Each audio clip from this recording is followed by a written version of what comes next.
So next topic చూసుకుంటే నాడు BRS నేడు కాంగ్రెస్ కాళేశ్వరమే కొంప ముంచుతోందా?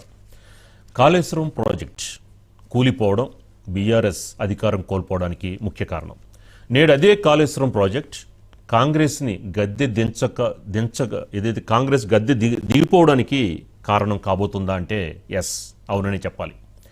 ముఖ్యంగా 2023 ఎన్నికలప్పుడు ఈ యొక్క కాళేశ్వరం పేరుతో మరి కేసీఆర్ వేల కోట్ల అవినీతికి పాల్పడ్డారు, బీఆర్ఎస్కి సంబంధించి మంత్రులందరూ కూడా అవినీతికి పాల్పడ్డారని చెప్పని కాంగ్రెస్ ఆరోపించడం, అధికారంలోకి రావడం, అధికారంలోకి వచ్చిన కమిషన్ వేయడం కూడా జరిగింది.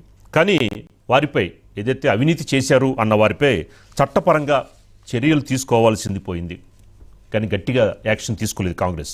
సో సిబిఐకి అప్పగించే ప్రయత్నాలు చేయాలని చూసింది, కానీ ఎక్కడ కూడా అవ్వలేదు, వర్కౌట్ అవ్వలేదు. సో ప్రజలు ఇప్పుడు ఈ యొక్క కాళేశ్వరం అంశం వచ్చేసరికల్లా పెద్దగా ఆసక్తి కోల్పోయినట్లే కనిపిస్తుంది తెలంగాణ ప్రజల్లో ఈ యొక్క కాళేశ్వరం విషయంలో.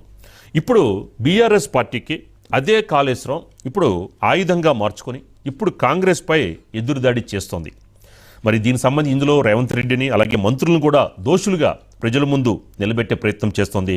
మొత్తానికి చూసుకుంటే రాజకీయాల్లో అసలు ఎప్పుడు ఎలా జరుగుతుందనేది చాలా ఆశ్చర్యంగా ఉంది కదా.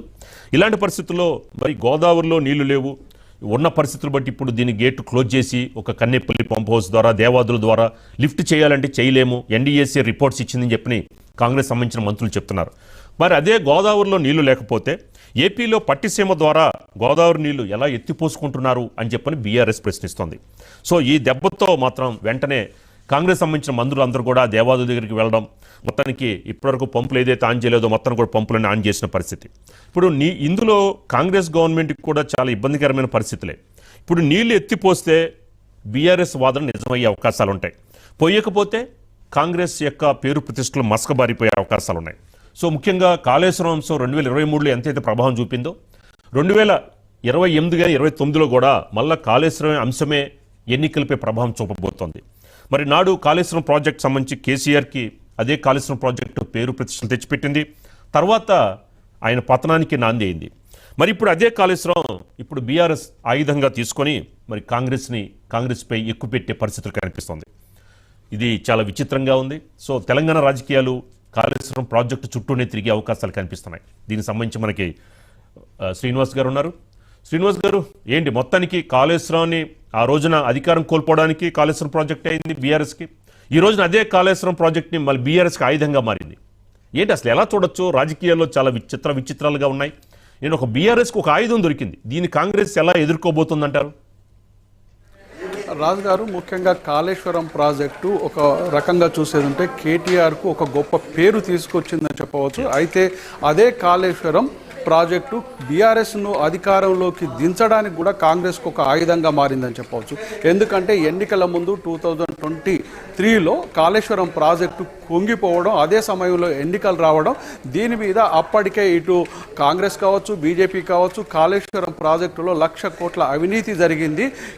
బీఆర్ఎస్ నేతలు పూర్తిగా కాళేశ్వరం ప్రాజెక్టుకు అంచనాలు పెంచి 1,00,000 కోట్లు దీనిలో తిన్నారు అన్నటువంటి విషయాన్ని ప్రచారం చేసి ప్రజల్లోకి వెళ్ళారు. అయితే బీజేపీ నేతలు కూడా ఒక కాళేశ్వరం ప్రాజెక్టు బీఆర్ఎస్ నేతలకు ఒక ఏటీఎంగా మారిందన్నారు. ప్రధానమంత్రి నుండి మొదలు పెడితే రాష్ట్ర బీజేపీ నేతలు కూడా కాళేశ్వరం ప్రాజెక్టు అవినీతి పైన పోరాడారు. అదేవిధంగా కాంగ్రెస్ కూడా ఎన్నికల సమయంలో పూర్తిగా కాళేశ్వరం ప్రాజెక్టునే ఆధారంగా తీసుకొని ఎన్నికల్లో వెళ్ళారు. అదే సమయంలో కుంగిపోవడం వాళ్ళకి కలిసి వచ్చిందని చెప్పవచ్చు.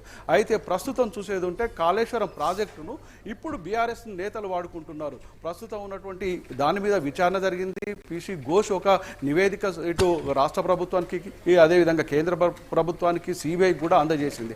ప్రస్తుతం ఉన్నటువంటి పరిస్థితుల్లో కాళేశ్వరం ప్రాజెక్టు నుండి నీటిని రైతులకు అందజేయవచ్చు. కేవలం కక్ష సాధింపు చర్యతో రాష్ట్ర ప్రయోజనాలు, రైతుల ప్రయోజనాలు చూడకుండా సీఎం రేవంత్ రెడ్డి కాళేశ్వరం ప్రాజెక్టు నుండి నీటిని ఎత్తిపోసే అవకాశం ఉన్నా కూడా వాటిని వినియోగించుకోలేకపోతున్నాం. పక్కనే ఉన్నటువంటి ఆంధ్రప్రదేశ్లో పట్టిసీమకు వాళ్ళు గోదావరి నీళ్ళని పంపు ద్వారా పంపించుకుంటున్నారు. ఈ అంశాలన్నీ ప్రచారం చేస్తూ ప్రజల్లోకి వెళ్తున్నారు. ముఖ్యంగా ఇక్కడ చూసేది ఉంటే ఇటు హరీష్ రావు కావచ్చు, కేటీఆర్ కావచ్చు, కాళేశ్వరం ప్రాజెక్టును టార్గెట్గా పెట్టుకొని వాళ్ళు దాన్ని సందర్శించి అక్కడ ఉన్నటువంటి వాస్తవ పరిస్థితులను రైతులకు అందజేయవచ్చు. ఒకవైపు వర్షాభావ ప్రభావం వల్ల రైతులు చాలా తీవ్ర నష్టపోతున్నారు.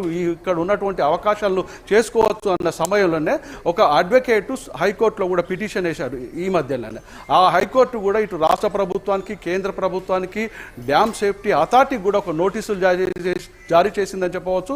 ఆ నోటీసుల్లో ముఖ్యంగా ఇప్పుడు ఉన్నటువంటి పరిస్థితి ఏంటి, అక్కడ ఉన్నటువంటి వర్షం నుండి అంటే పై ప్రాంతాల నుండి వర్షపు నీటిని పట్టుకొని ఇటు రైతులకు అందజేసే అవకాశం ఉందా అన్నటువంటి దాన్ని ప్రశ్నించింది. ఇప్పుడు ఉన్నటువంటి పరిస్థితిని వెంటనే రిపోర్ట్ చేయాలి, అక్కడ ఉన్నటువంటి ప్రాజెక్టు యొక్క సాంకేతిక లోపాలు ఏ విధంగా ఉన్నాయి వారు సరిచేసి రైతులకు నీటిని అందించే అవకాశం ఉందా అన్నటువంటి దానికి ఇటు రాష్ట్ర ప్రభుత్వానికి కేంద్ర ప్రభుత్వానికి నేషనల్ డ్యామ్ సేఫ్టీ అథారిటీ కూడా హైకోర్టు నుండి నోటీసులు పోయాయి. ప్రస్తుతం దీన్ని ఒక అవకాశంగా బీఆర్ఎస్ నేతలు తీసుకుంటున్నారు. ఇప్పుడు ఉన్నటువంటి పరిస్థితుల్లో నీటిని ఒకవేళ ఇటు అక్కడ ఉన్నటువంటి నీటిని పంపింగ్ ద్వారా ఇటు రైతులకు అందజేస్తే ఇప్పుడు కాంగ్రెస్ దోషిగా నిలబడే అవకాశం ఉంది. ఇప్పుడు ఆ హైకోర్టులో ఉన్నటువంటి కేసు ఆధారంగా రాష్ట్ర ప్రభుత్వం కావచ్చు ఇటు డ్యామ్ సేఫ్టీ అథారిటీ కానీ ఏ అంశాలను తీసుకొని ఏ విధంగా ముందుకు పోతుంది అన్నటువంటి విషయాన్ని కూడా ప్రజలు గమనిస్తున్నారు. అదేవిధంగా రాష్ట్ర ప్రభుత్వం ఎలాంటి నిర్ణయం తీసుకుంటుంది అన్నటువంటి విషయం మీద కూడా మనం వేచి చూడవలసిన అవసరం ఉందని చెప్పవచ్చు. రాజు గారు. శ్రీనివాస్ గారు, ఏంటి అలాగే మా కళ్ళు నెత్తికెక్కాయి అందుకే ఓడిపోయాం ఏంటి కేటీఆర్ సంబంధించి కానీ